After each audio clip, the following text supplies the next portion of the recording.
So last May I brought forward a piece of legislation, the Illegal Israeli Settlement Divestment Bill, a piece of legislation that would force the Irish government to divest its shareholdings, to give up its shareholdings in 8 companies that are operating in the illegally occupied Palestinian territories. 4 of those companies are Israeli banks that are instrumental in the viability, success and expansion of those settlements.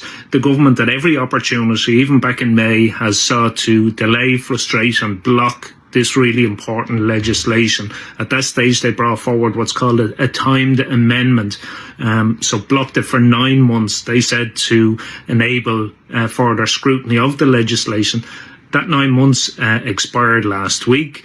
At that stage, in an attempt to try move forward the legislation, given the serious situation in Palestine, particularly in Gaza, and the need for actions against the Israeli state, I sought a waiver of further scrutiny on the legislation to allow it to move to the next stage, which is a committee stage.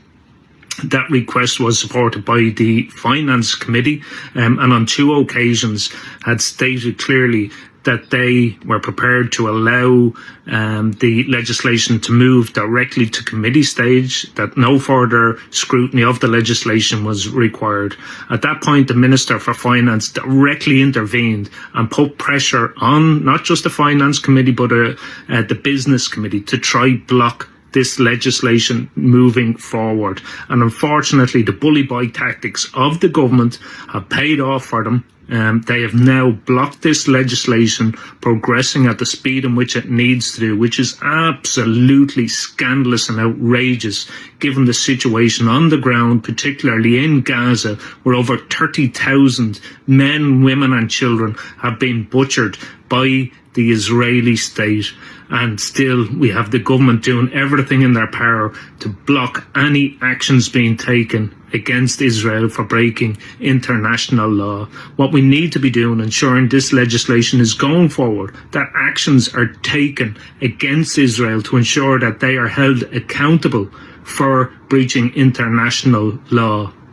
So the government needs to remove all barriers, all blockages to ensure this legislation can proceed as quickly as possible, because anything less is just giving Israel the message that they can continue to act with impunity, that there will be no actions, no repercussions for their genocidal acts in Gaza and in the West Bank. The Irish government need to do the right thing.